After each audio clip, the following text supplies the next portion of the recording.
Chapter 5. Monday. The first Greyhound bus of the day stopped near my house at 6:15 a.m. I woke up with plenty of time to find some actual work clothes and pack some extras, since I didn't know what my first day would bring. I also packed some paper and pencils, in case I had some time to sit with the desire to write. I can remember that walk to the bus stop, reminded of Lottie and what she did for me every day. Because of her, I no longer took for granted the simple things, like being able to mindlessly watch the scenery change out the window, or how quickly the bus covered the distance between the city and Ottersboro. Needless to say, there wasn't a whole lot to miss about the Phantom. The end of the line was in the marketplace, leaving me with a short jog over the bridge and down the road to Gilleigh's house. Being as rested as I was when I hopped off the bus made it nothing for me, and I soon made it down the driveway, past the blue Oldsmobile, and onto the porch, on time and ready to work. I knocked on the door, but while I was waiting patiently for someone to answer, a voice called out from around the corner behind me. "It's a beautiful day." Alarmed, I whirled around to find Gordana holding 2 cans of paint.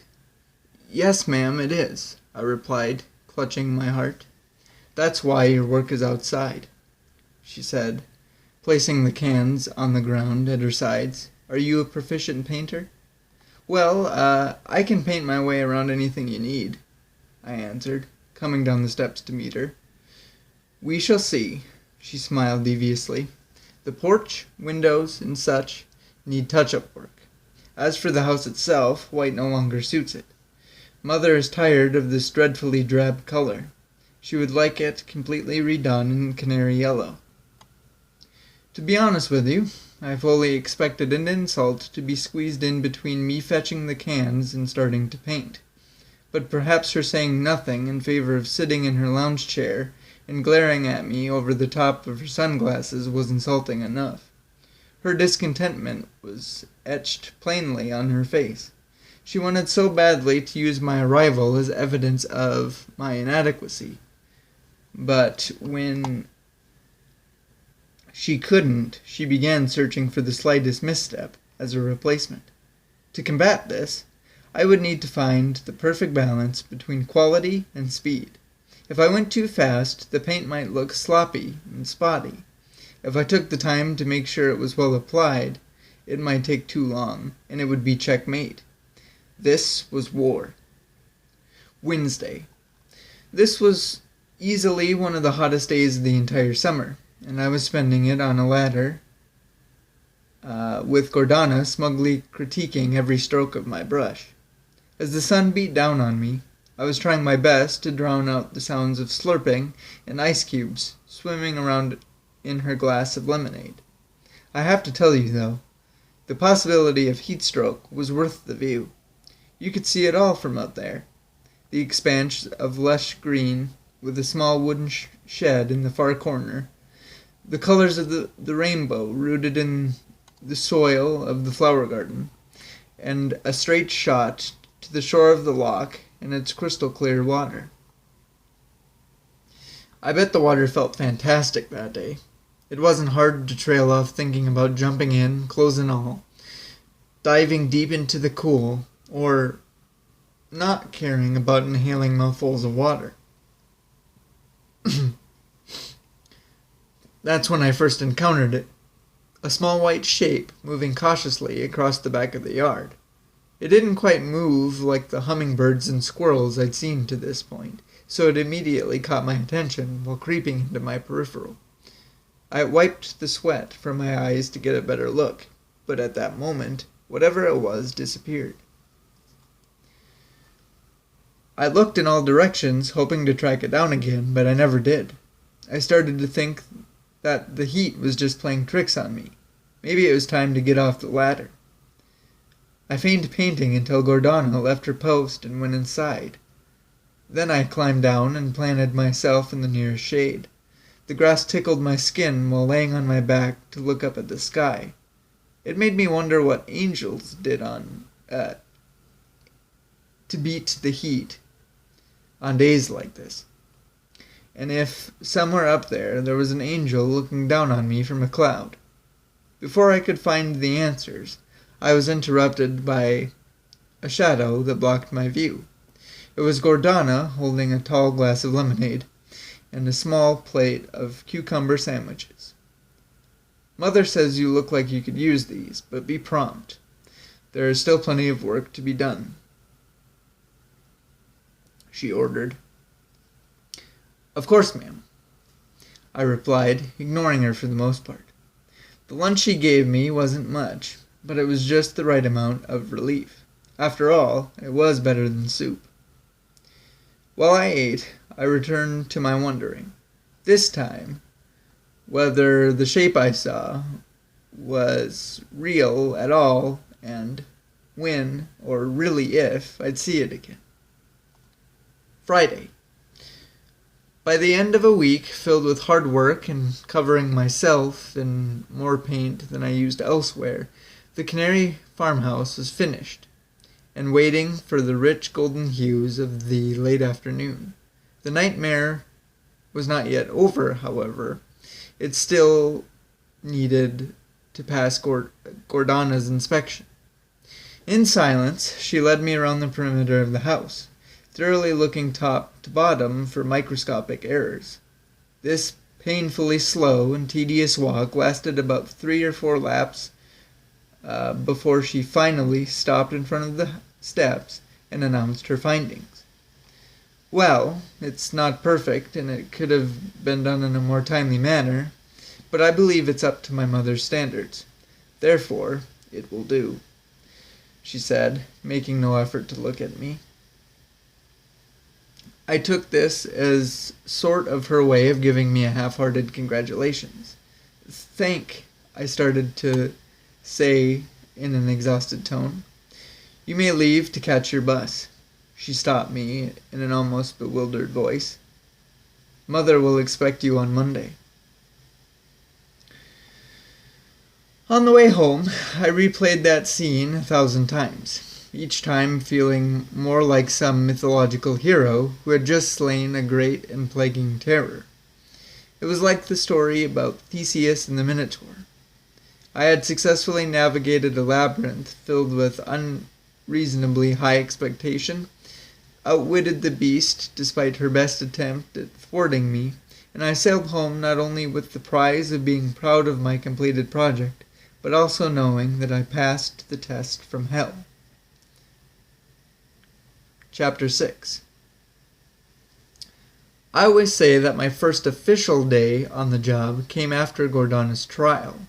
This was because there was no car in the driveway, meaning that she was gone, the tension she creates with her. This would be the first time Gilleigh and I would be alone together. I was nervous, scared more like, and ironically, I was reciting that wannabe Disney villain's long list of rules to calm myself down as I knocked on the door. "Laken, how wonderful to see you again. Come in, come in," Gilleigh answered cheerfully.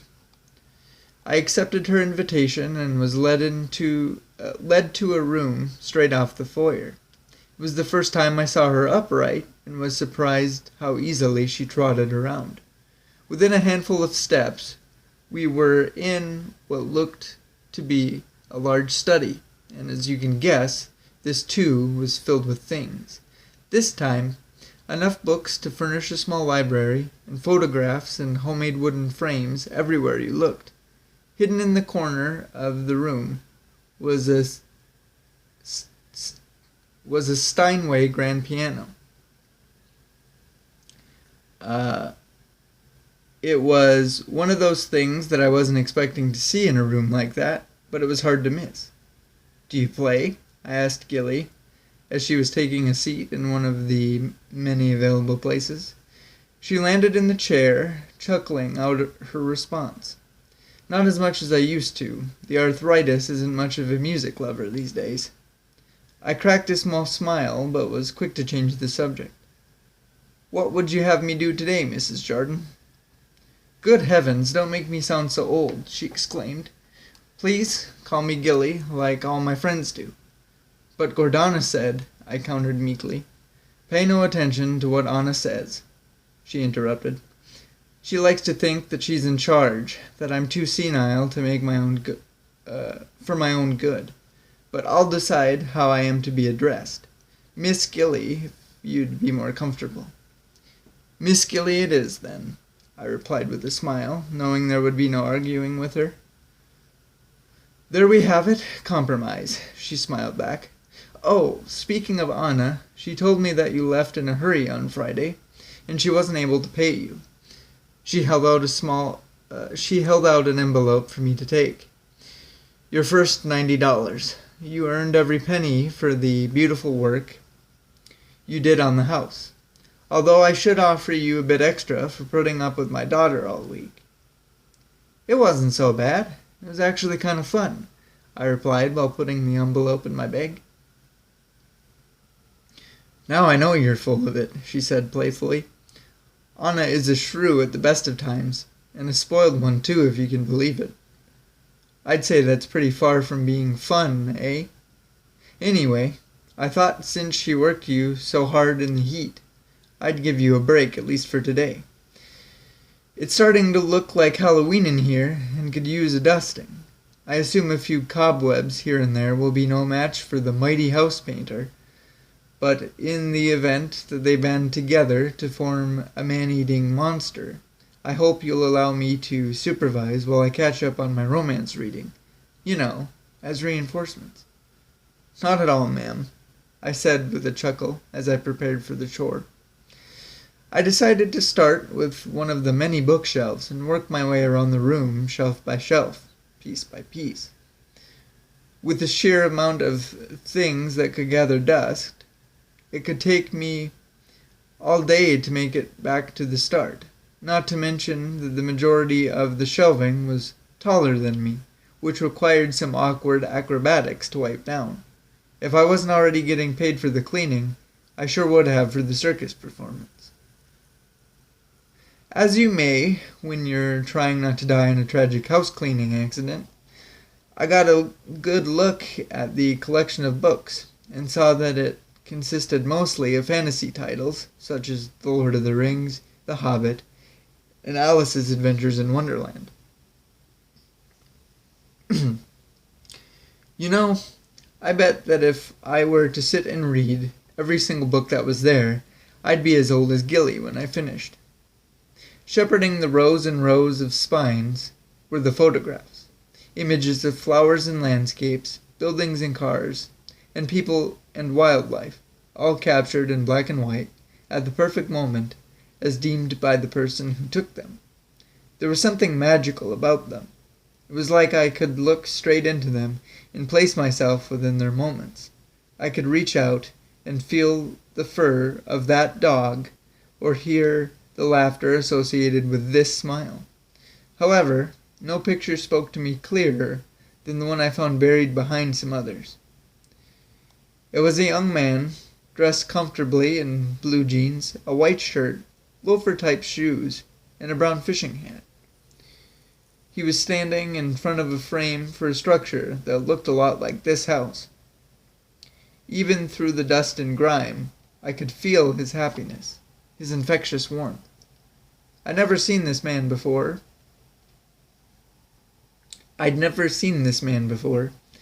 but there was something about him that felt as though I'd known him my whole life. The connection I had with this picture made me want to set it away from the others so it could be seen unhindered, the way it deserved. In doing this, though, I placed it too close to the edge of its shelf, and teetering off balance, it fell and landed face down on the floor, broken. "Oh no, I'm so sorry, I didn't mean to," I exclaimed, jumping into action, picking up shards of glass. "Oh, no harm done, dearie, accidents happen," Gilleigh said, while doing her best to help clean up. "I'm surprised that doesn't happen more often with all these around." She suddenly froze when she picked the photograph up and saw what it was. Her carefree expression changed to one of deep, almost overwhelming sadness the longer she looked at it. "Are you okay?" I asked gently, not wanting to be disrespectful. "I'm fine. I just haven't seen this in a long while," she answered, visibly recovering.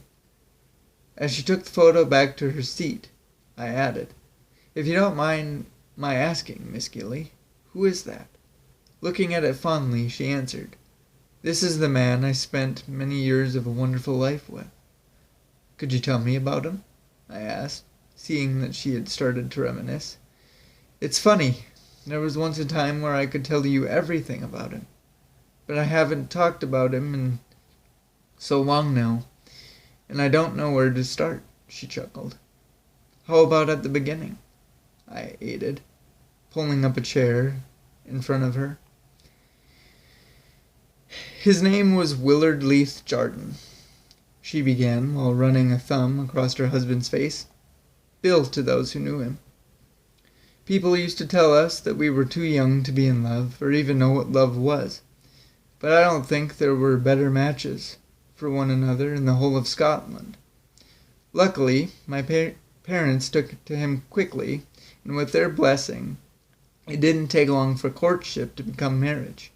I can recall him looking as equally handsome as he did terrified.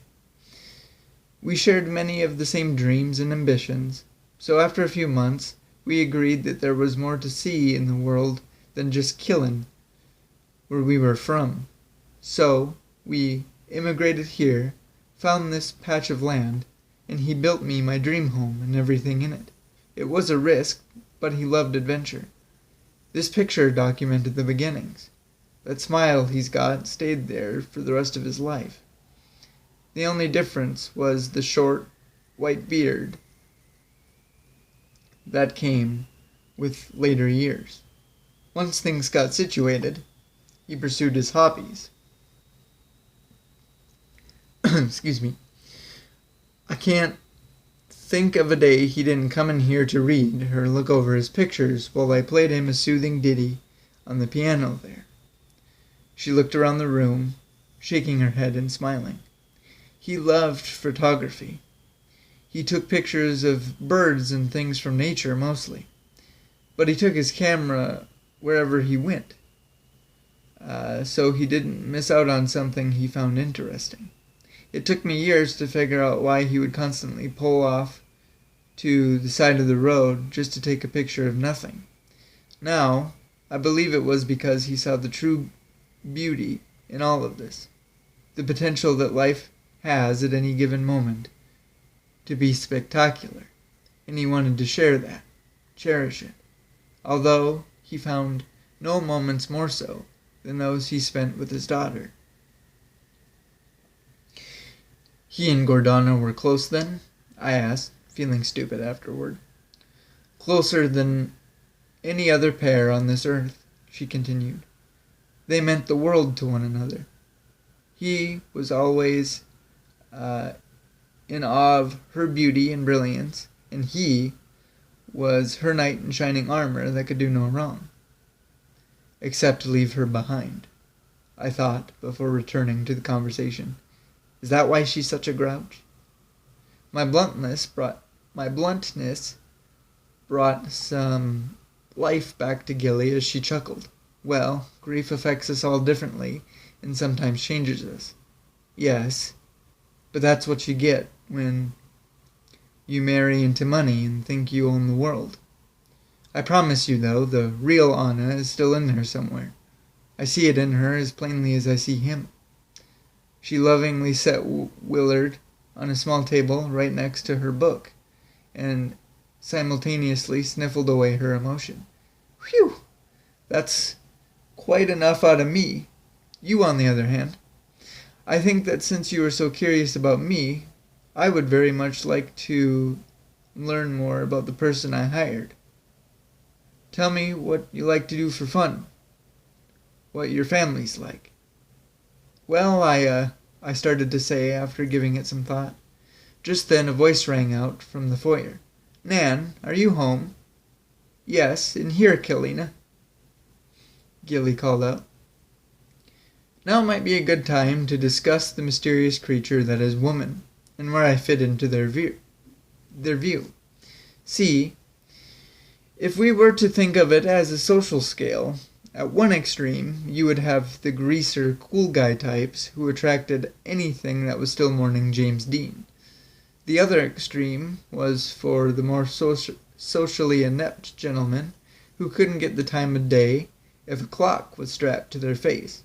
Crocker hung out in this group. I like to consider myself being right in the middle. I like girls, and they like me, albeit more often than not in the "you're such a nice guy and I'm so glad we're friends" way. I guess the point I'm trying to make is that, as capable as I thought myself to be, I hadn't yet found that special girl to make me feel all fuzzy and tingly inside. I was raised to know how to treat them, and that was good enough. I was optimistic, with nothing but time to wait for the right one to come along. Enter Gilleigh's granddaughter, and I'm sure you can figure out where I'm going with this. I wish I could tell you that it happened exactly the way it does in the movies, with some love song playing in the background as she pulls the black ribbon from her youthful auburn hair and shakes it free in slow motion before her emerald eyes catch mine, and forever after comes at first sight. However, the reality was, shall we say, less charming. There you are. Oh, I'm sorry, I didn't realize you had company, she said, with an apologetic smile. Not just any company, Gilleigh answered. This is Laken Adams, the young man who answered my ad. I rose to greet her at the mention of my name, the pounding of my heart matching every step toward me. Then it dropped into my stomach as she spoke. Ah, so you're the one my mother has been ranting about for days. Nice to finally put a face to the infamy. Call me Kelly, she said, extending her hand. I tried to repeat my name, but the baseball-sized lump in my throat didn't allow me to form words from the English language, so I wisely chose to keep my mouth shut to avoid making any embarrassing ape noises that sounded like communication, and instead chose to wear an uncomfortable-looking smile and place my clammy hand in hers.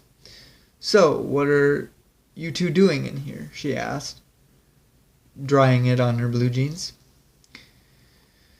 Thankfully, Gilleigh could see my struggles and fielded the question. Having a sit after wrangling some dust bunnies, vicious little buggers, we barely survived. I can see that. Looks like an absolute bloodbath in here, she giggled as she looked around. She came to a stop in front of the little table, and the title of the book Gilleigh was reading earlier caught her eye. My Cousin Rachel, she read aloud. I thought Mother told you to quit reading this stuff. Wearing a witty grin, her grandmother fired back. My memory isn't what it used to be. Was that before or after she told you to quit lending them to me? Kelly fell silent for a minute before they both erupted in laughter and shared a tight hug. My, girl, you look like you came ready to work, Gilleigh said, looking over her outfit. Actually, I am, she replied. I came to make sure you weren't getting the better of him. She shot me a wink that turned my legs to putty. Stop that. At this rate, the poor boy is going to think I'm a witch with plans to eat him, Gilleigh laughed. Kelly then turned to me and did her best impression of a ghost. I hope you like this job, because now that you're here, you can never leave. It made me laugh. I also want to see if there was anything I could do to help out, she added, when everyone calmed down. I'd say Laken's got this situation pretty well under control, but the flower garden could use weeding, Gilleigh said. Perfect. And will our main course be accompanying me? Kelly asked jokingly.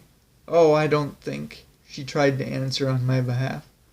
I'd like that very much, I interrupted, speaking for myself. As if in shock that I finally found the ability to speak coherently with Kelly in the room, Gilleigh responded, Oh, lovely. I think I will make myself a cup of tea and leave you to it then. Ah, to be young and smitten, twitter-pated, head over heels, or however else you want to put it. Whatever your terminology, it all means the same thing. Utter confusion.